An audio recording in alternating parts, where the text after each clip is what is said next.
Well, in a way, I think that's true, but I think that humans aren't smart, and so they don't do things in self-interest. Like one of the things that would be in the best self-interest of humans would be to stop global warming, so we don't kill millions of people. That would be in the best interest of humans, but we don't fund it, even though it's in our best interest. Same with science; it's in our best interest to fund science to just everything. Just science should be the primary funding source of everything, and that would be the in the self-interest of humanity. But we don't do it because we're not as human beings, we're not good at long-term thinking. We're very short-term thinking. And so it seems like it's beneficial to have a kind of organization that will invest in those long-term things, even if we aren't smart enough to do so. So the fact that it takes our money by force and then invests in those long-term things seems to be a benefit that would give a country an advantage because it did this over one that just allowed for voluntary kinds of funding of things that people chose to fund.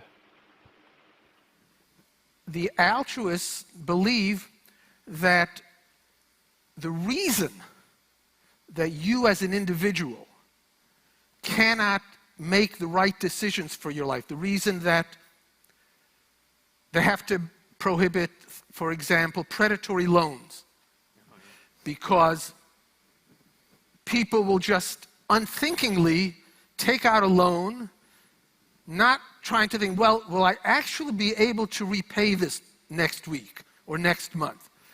That's too far ahead for people to think, according to the altruists.